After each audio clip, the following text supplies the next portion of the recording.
जोड़ के कहता हूं नौजवानों, अगर तुम्हारा बाप मजदूरी करता है तो उसे हकीर न समझना। अगर तुम्हारा बाप ईंटें ढोता है तो उसे कमतर न समझना। अगर तुम्हारा बाप थक के खा के 4 पैसे इज्जत के कमा के लाता है, उसको कभी हकीर न समझना।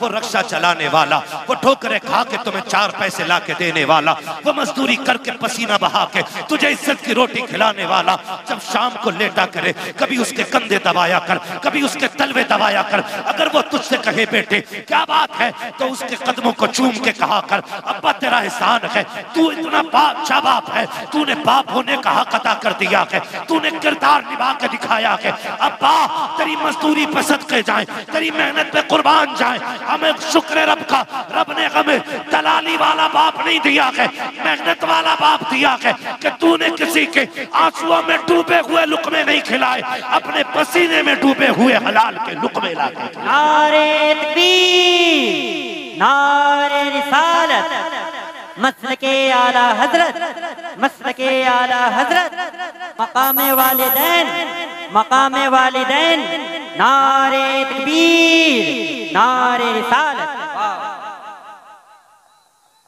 जिंदाबाद। या रसूल अल्लाह। ओ भाई इसका ई को थोड़ा कम करें, तवज्जो है सारे लोगों की। बाप बाप होता है, बाप कौन होता है? बोले जरा। बाप होता है। लेकिन आज ना शादी हो गई ना तो अब्बा को भी हाजी जी कह रहा है, अपने बाप को हाजी जी कह रहा है। बेटा हाँ, घर में आके कह रहा है हज्जन, हाजी जी कहाँ है? और बेगैरत जिसे हज्जन बोल रहा है वो माँ है, और ससुराल में ससुर को जाके कह रहा है अब्बू। सास को अम्मी और मां को हज्जन, अब्बा को हाजी जी। मैं ये नहीं कहता आप ससुर को अब्बा ना कहो, सास को मां ना कहो, लेकिन तुझे पता है मां की जिंदगी में सबसे खूबसूरत लफ्ज मां होता है। अगर किसी मां के पास औलाद ना हो ना, सुने बहुत गौर से, औलाद ना हो ना तो उसे गोद के खाली होने का एहसास नहीं होता।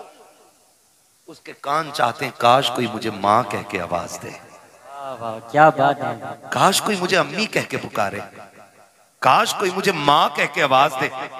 खुदा की कसम औरत की जिंदगी में अरबों खरबों, मैं कहता हूँ बेहिसाब दौलत हो और माँ कहने वाला ना हो ना, उसकी हजारों खुशियां भी एक वीराना जंगल हो जाती है।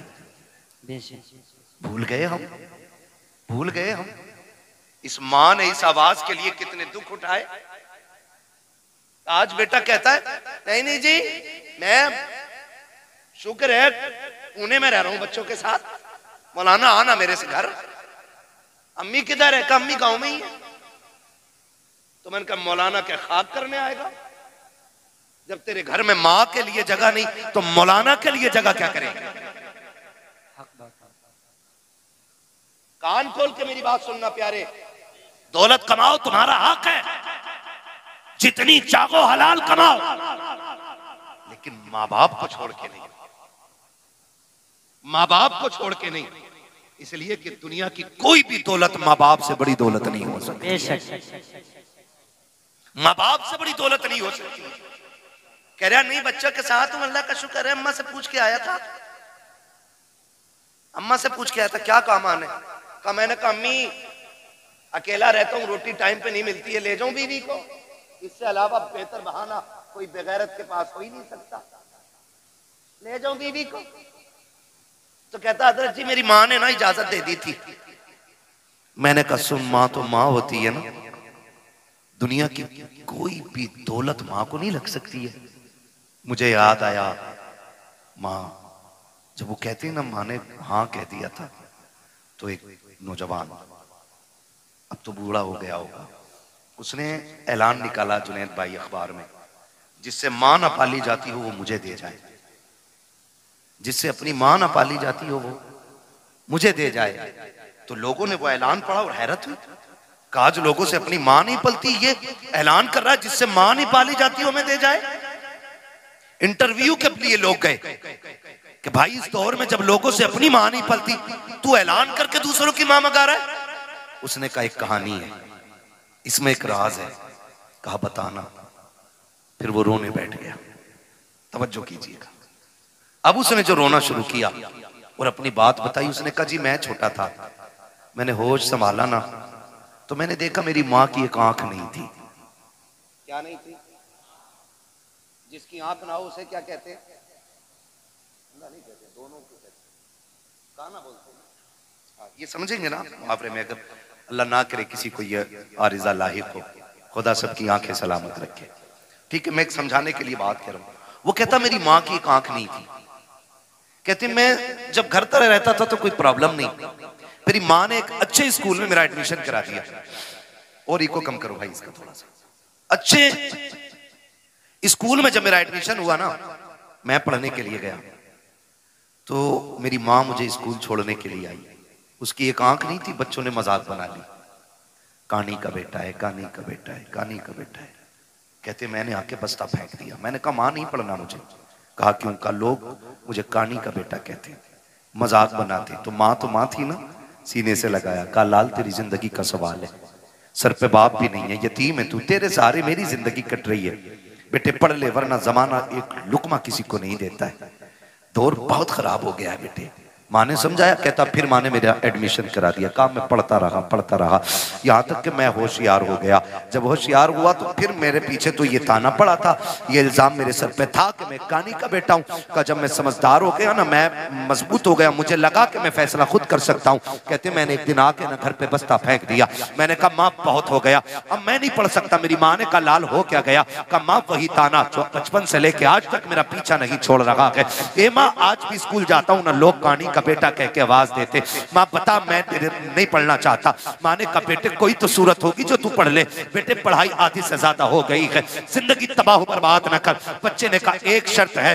कहा क्या? कहा तू मुझे छोड़ के चली जा या मैं तुझे छोड़ के चला जाता हूँ, तुझसे आज के बाद मेरा कोई रिश्ता नहीं रहेगा। अगर यह शर्त मंजूर है तब मैं पढ़ने के लिए जाऊंगा। जब इतनी बात बेटे ने कही है, खुदा की कसम हजारों बिजलियां माँ के कलेजे पे गिर गई थी।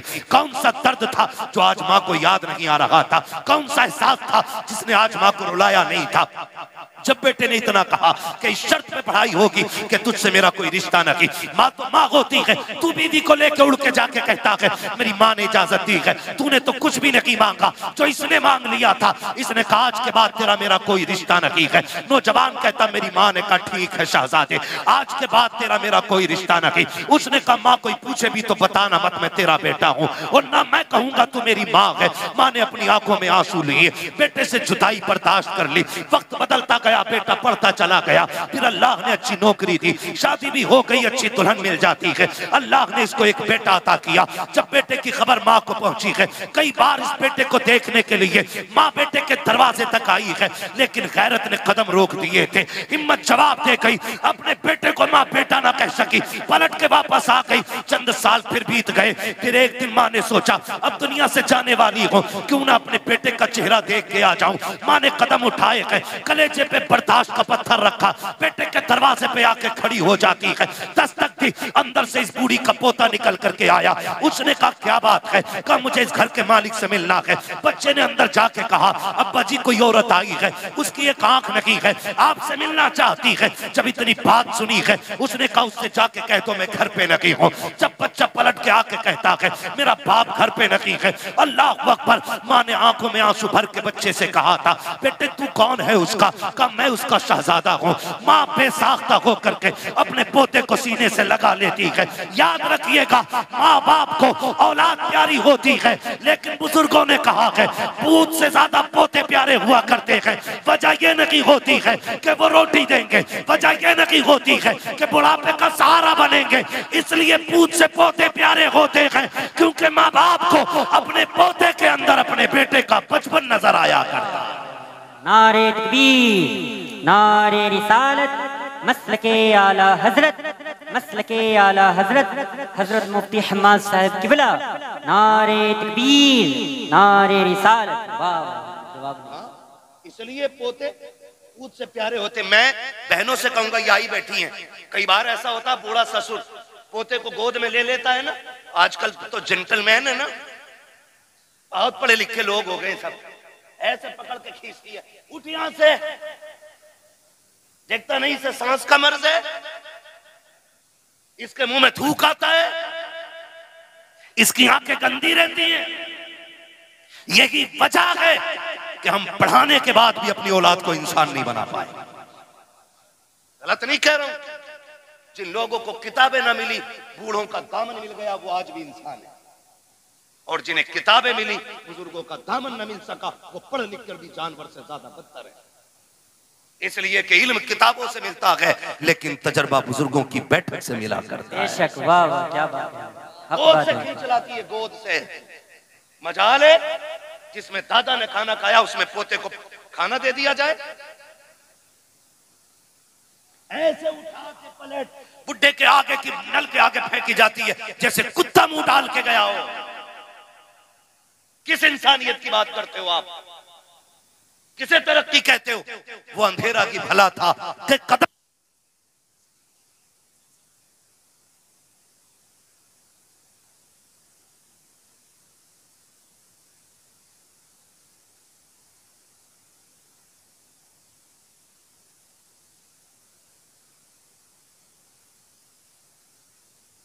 में खाना खा ले, बेटा उसमें खाना खाने तैयार नहीं।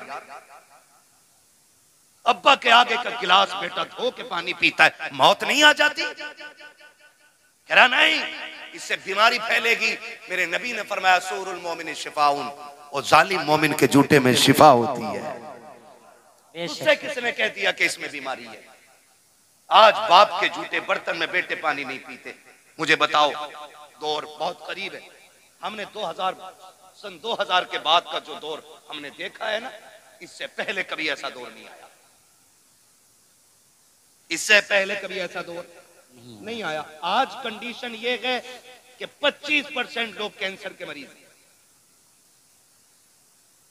हाँ, 25% कैंसर, 99% शुगर घुसती जा रही है। गलत नहीं कह रहा हूं। जानते हो क्यों? क्योंकि हमने अपनों का झूठा खाना छोड़ दिया। आज तो 4 भाई एक दस्तरखान पे बैठे होते तो 4 अलग अलग प्लेटें लगती हैं। अगर 10 लोगों की बंदा दावत कर देना, मैं तो देखता हूं मौलवियों को भी खिलाते हैं ना खाना, तो डिस्पोजल में यूज एंड थ्रो, कागज की प्लेट। तुझे क्या पता घर के बर्तन की बरकत क्या है? जो कौम अपनी दीन के रहबर को प्लास्टिक के गिलास में पानी पिलाए, वो खाक तरक्की करेगी? जाओ, गारंटी है मेरी। ले आओ बड़े से बड़े फलसफी से टेबलेट जाकर के,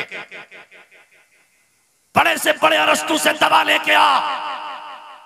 खुदा की कसम, जब दवाएं काम छोड़ जाती हैं, तब छक मार के तुम्हें दुआओं के लिए जाना पड़ता है। क्या बात है। इसलिए कि जो काम दवाएं नहीं करती हैं, वो काम दुआएं किया करती हैं। लेकिन आज हुआ क्या? कंडीशन देखो, सगे भाई भी बैठे ना, प्लेटें अलग अलग है, गिलास अलग अलग है। एक गिलास रखो तो हमारी कौम उसको समझती है कि ये जिहालत है कि 4 लोगों के बीच एक गिलास। जानते हो, जब मोहम्मद बिन कासिम पहली मर्तबा इस मुल्क में आया, कोई एक्टर नहीं था, कोई डिजाइनर नहीं था, हुजूर के दीन का सिपाही था, हीरो था इस्लाम का। आकर के जब अपनी बेटी को आजाद कराया था ना, बहन को, और खाना खाने के लिए पहली बार मुसलमान इस मुल्क में बैठे थे ना, तो लोग मुड़ मुड़ के देख रहे थे, ये खा कैसे रहे हैं। जबकि उस वक्त दस्तूर ये था कि कोई किसी की तरफ मुंह करके नहीं खाया करता था, एक दूसरे से पीट करके खाना खाया करते थे। जब मोहम्मद बिन कासिम पहली मर्तबा इस मुल्क में आए थे, आने के बाद जब फतह की थी, बहन बेटी की आबरू बचाने के बाद जब खाने के लिए बैठे थे, और एक बर्तन में पूरी जमातें बैठी हुई थी, एक एक बर्तन में 6-6 लोग बैठे थे। लोग हैरत से देख रहे थे, ये कौन सी है कि एक बर्तन में एक साथ खा रखी है। तब मसीहत का नकीब कह रहा था, तुम वो हो जो निजाम अपने खुद बनाते हो, ये वो है जो खुदा का निजाम लेके आगे बढ़ रहे हैं। क्या बात है हज़रत, बिल्कुल। जब से हमने खुदा का निजाम छोड़ा हम बर्बाद हो गए, बर्बाद हो गए। अपने बड़ों की इज्जत करना, उनकी गोद से बच्चे न छीनना हक है, उनका हक है। और तू होती कौन है बच्चे छीनने वाली? हक क्या है तेरा छीनने का? तू माँ है, वो दादा है। तू बाद में आई है, दादा पहला है। अगर दादा ना होता तो तू भी इस घर में नहीं होती।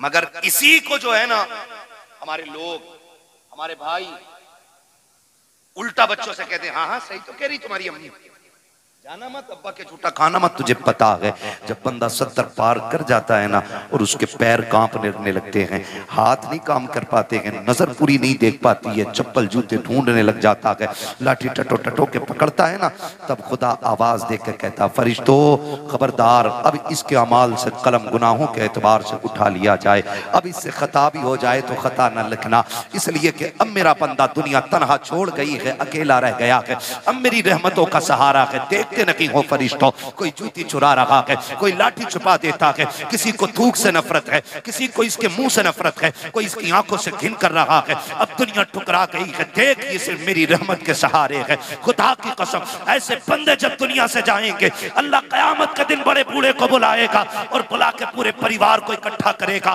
फिर उस बड़े बूढ़े से पूछेगा, बता इनको पहचानता कि ये कौन है? वो कहेगा, हाँ ये मेरी पोती लगती है, ये मेरा पोता लगता है, ये मेरा बेटा है, ये मेरा देवता है, ये मेरी बहू है, ये मेरा भतीजा है। उसके बाद रब फरमाएगा, बता इनका मामला तेरे साथ क्या था? वो ये कहेगा, मालिक इसको मेरे जूते से नफरत थी, ये मेरे बिस्तर से घिन करता था, इसको मेरे कपड़े से नफरत आती थी, ये मेरे छोड़े हुए खाने को हाथ नहीं लगाता था।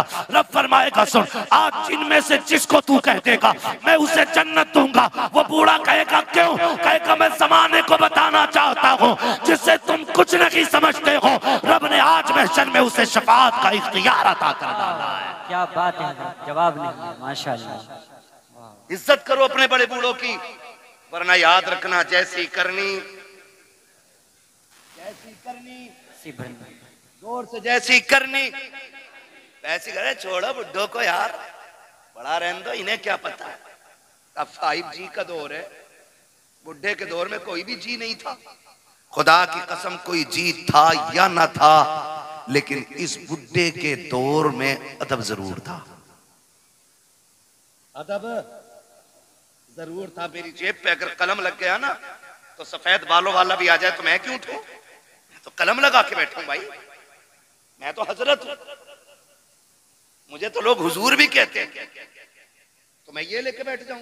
ये हुजूर का दीन नहीं, ये हुजूर का दीन। मिटा दे अपनी हस्ती को अगर कुछ मर्तबा चाहे, कि दाना खाक में मिलकर गुले गुलजार बनता है। जिन्हें झुकना नहीं आता उन्हें उठना, उन्हें उठना उठना वही जानते हैं जो झुकना जानते हैं। मौलाए कायनात शेर खुदा फरमाते हैं, अगर तवाज़ु और इंकिसारी की वजह से किसी की इज्जत कम हो जाए तो कयामत में मेरा गिरबान पकड़ लेना। झुकने वाले लोग कभी छोटे नहीं होते। तूफान आता है, हवा तेज चलती है, तो जो हवा के साथ कभी कभी झुक जाते हैं वो कभी उखड़ते हैं। जो अकड़े रहते हैं वो, जो अकड़ जाते हैं वो जोर से वो उखड़ जाते हैं। हमारे हिस्से की क्रीम इतनी मद्दी तो नहीं हो सकती ना कि बोल ना पाए। मुझे उम्मीद है वही बैठा होगा जिसमें दम होगा। जो अकड़ जाते हैं वो उकड़ जाते हैं। तो मैं क्या बात अर्ज कर रहा था आपसे, उसने भाई ये टंटना मंटना ना करो यार, बोलने दो थोड़ी सी तवज्जो है ना सारे लोगों। बच्चे ने क्या कहा कि अब्बा घर पे नहीं है, उसने लिपटा लिया सीने से, बच्चा छुटा के भागा, मां चली गई। मां कुछ दिन की मेहमान थी, जब बीमार हुई, तबीयत खराब होने लगी ना, उसने कलम लिया, एक तहरीर लिखी, तय की, पड़ोसन को बुलाया, कहा मेरा इंतकाल हो जाए ना, तो वो जो सेठ साहब रहते हैं ना फलां गली में, उनका मकान है, मेरे इंतकाल के बाद ये मेरा कागज उन तक पहुंचा देना, लेकिन याद रखना इसे खोल के ना देखना, ये मेरी अमानत है, इसे खोल के ना देखना। ये मेरी अमानत है। इतना कह के उसने दिया, कुछ दिन गुजरे कि उसका इंतकाल हो गया, मां मर गई। कुछ दिन के बाद उस औरत को ख्याल आया ये जो बूढ़ी गई है ना,